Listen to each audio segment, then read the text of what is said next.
Today's story is both shocking and deeply unsettling. It's a tale that took not just a year, but nearly 3 decades to find answers. Answers that shocked a nation and shattered the silence of a peaceful town.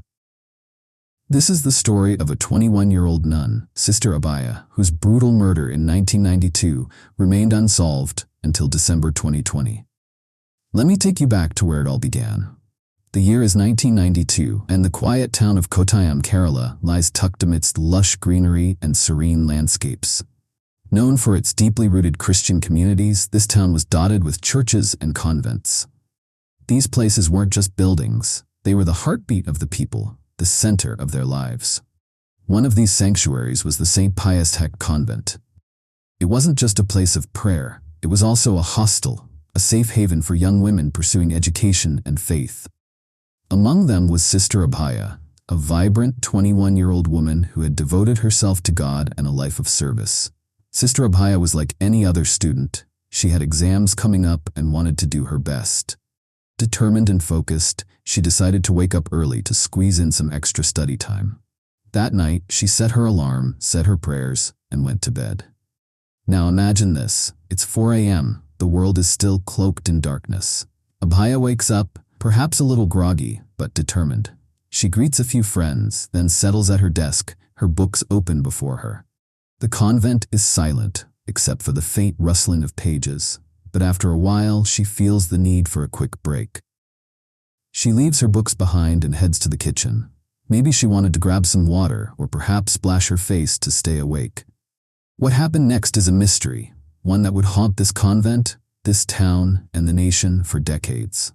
The next morning, as the first rays of sunlight touched the convent, the nuns began their day. But something was off. Sister Abhaya was missing. At first, they thought she might be somewhere in the hostel. But as the minutes turned to hours, concern turned into alarm. In the kitchen, they found strange signs. A water bottle with its cap off, water spilled on the floor, and one of Sister Abhaya's slippers lying abandoned. What could this mean? They must have wondered. The search became frantic. Then came the discovery that would change everything. Near the convent's well, they found Abhaya's other slipper. One of the nuns approached the well, peered inside, and there at the bottom was the lifeless body of Sister Abhaya. The fire department was called, and soon after the police arrived. The body was carefully pulled from the well. Just imagine the shock, you might say. These were people who had shared meals with her just hours ago, laughed with her, maybe even teased her for waking up so early. Now they stood frozen, watching as her lifeless body was taken away. Enter V.V. Augustine, the local police officer assigned to the case. He arrived, clipboard in hand, ready to document the scene. He wrote his report, called in a photographer to capture every detail, and sent Sister Abhaya's body for an autopsy. This was standard procedure. But here's where things started to get strange. During the autopsy, the doctors found cuts and bruises on her body, a head injury. But despite these alarming signs, the official cause of death was listed as drowning. A tragic accident, they said. Maybe even a suicide. But does that sound right to you? Why would a 21-year-old so full of purpose set her alarm for 4 a.m., wake up, start studying, only to end her life? And then there were the other details. The fridge door left open, water spilled on the floor, a single slipper lying there as if abandoned in haste. The story felt rushed. It didn't make sense. The people of Kottayam didn't buy it. Whispers of murder began circulating. Who could do this, they wondered. And why would anyone want to harm someone like Sister Abhaya? But the most chilling question of all was this. Was someone trying to cover it up? This wasn't just any place. This was a convent, a space of faith and sanctuary.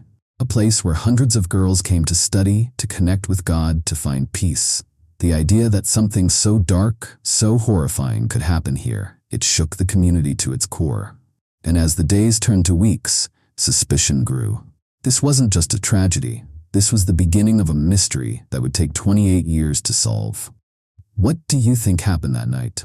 Stick with me, because what comes next will send chills down your spine.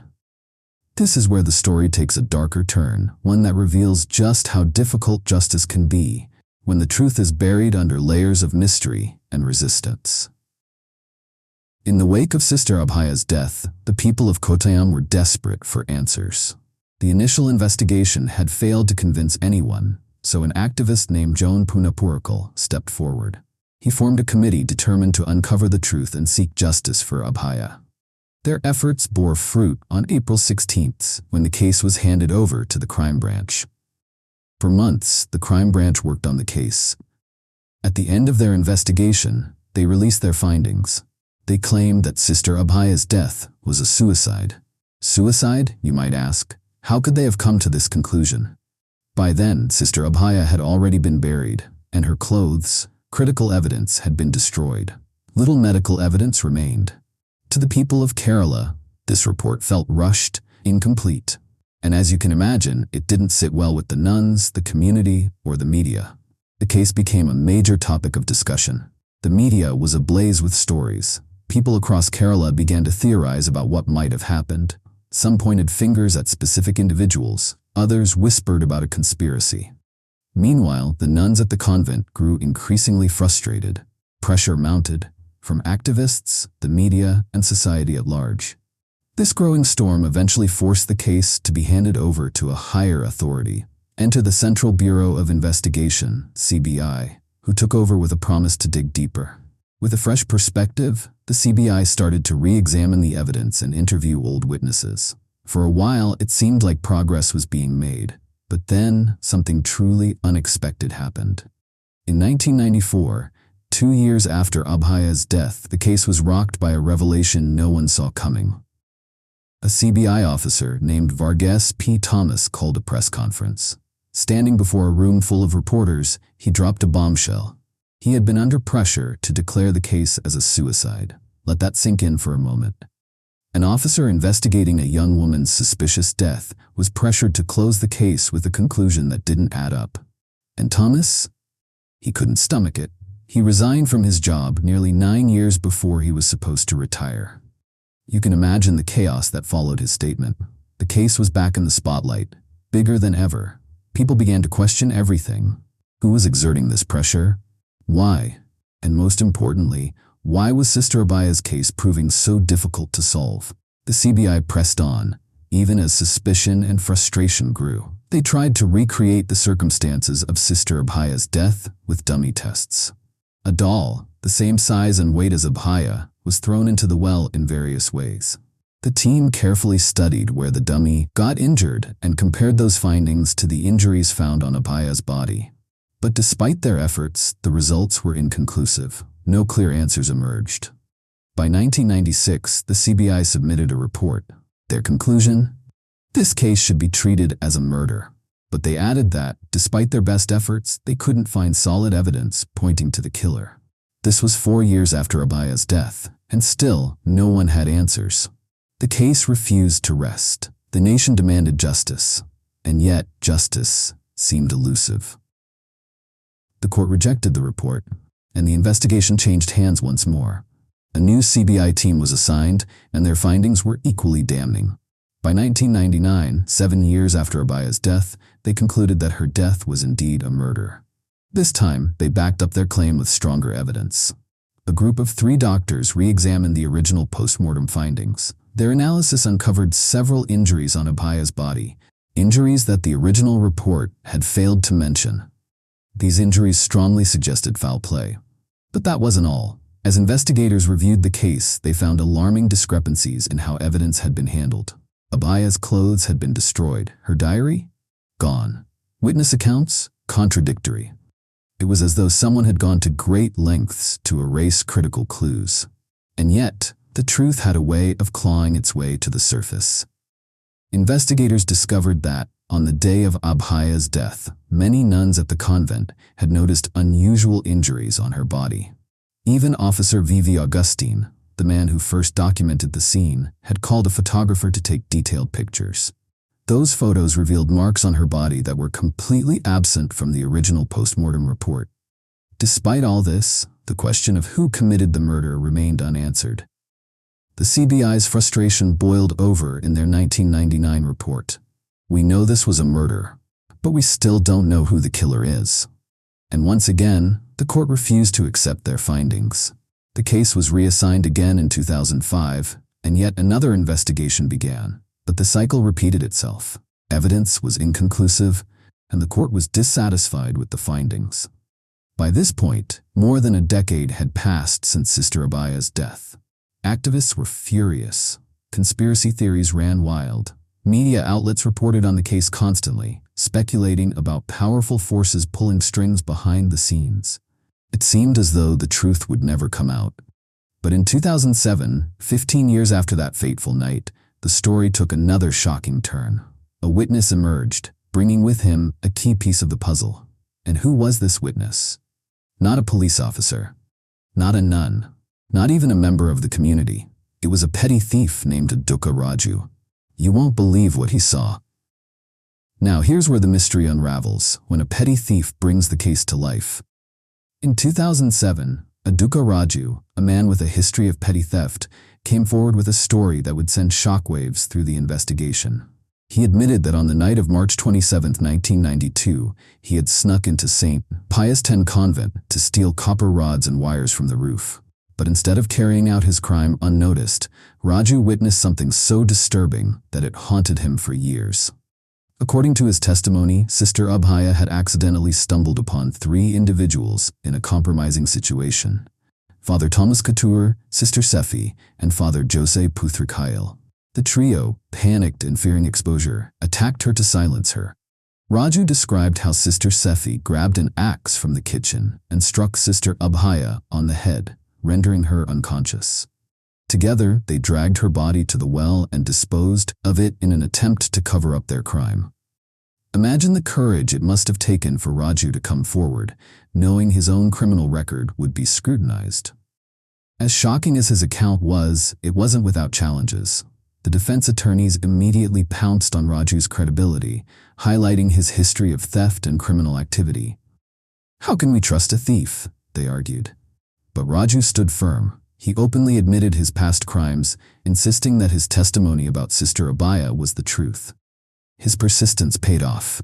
In 2008, based on Raju's testimony, the CBI formally named Father Thomas Couture, Sister Sephi, and Father Jose Puthrakayal as the primary suspects in Sister Abhaya's murder. It seemed like the case was finally moving forward, but then another twist emerged. This was no ordinary trial. What followed was a battle of truth versus deceit. The CBI conducted narco-analysis tests on the 3 suspects. These tests, designed to reveal hidden truths, were carried out under the supervision of Dr. Malini in Bengaluru. The results were recorded on 3 separate CDs. But when investigators reviewed the recordings, they found something deeply unsettling. The CDs had been tampered with. Father Thomas's CD had been edited 32 times. Father Jose's CD had 19 edits. Sister Sephi's CD had 23 edits. Who tampered with this evidence? And why? The Kerala High Court demanded the original recordings, but before they could be officially presented, the unedited versions were mysteriously leaked to a local television station in Kerala. And what they revealed was devastating. The horrifying truth was finally exposed. The recordings confirmed Raju's story. On the morning of March 27, 1992, Sister Abhaya had indeed walked in on Father Thomas, Sister Sephi, and Father Jose in a compromising situation. Fearing exposure, Sister Sephi struck Abhaya on the head with an axe, causing fatal injuries. Together, the 3 dragged her body to the well and threw her in. But justice, even with the truth revealed, didn't come quickly. Despite the shocking revelations, the suspects were released on bail in 2009. Over the next decade, the case dragged on, with numerous delays in hearings. Father Jose Puthrakayal was eventually cleared of any wrongdoing, but Father Thomas Couture and Sister Sephi remained at the center of the trial. For years, activists and the public demanded justice for Sister Abhaya. And finally, in 2020, after 28 long years, the Kerala High Court delivered its verdict: justice for Sister Abhaya. Father Thomas Couture and Sister Sephi were found guilty of murdering Sister Abhaya. The court sentenced them to life imprisonment and imposed a fine of 5 lakh rupees each. The judges acknowledged the critical role of Duka Raju's testimony in bringing the case to a close. Despite his troubled past, his courage and honesty had been instrumental in uncovering the truth. The verdict brought a sense of closure to Sister Abhaya's family, to the activists who fought tirelessly for her, and to the community that had been shaken by this tragedy. But more than that, it served as a stark reminder of the lengths some would go to cover up the truth and the power of persistence in exposing it. What do you think about this story? Does this case shock you as much as it shocked me? Share your thoughts in the comments below. And if you found this story as compelling as I did, don't forget to like, share, and subscribe to help us uncover more stories like this.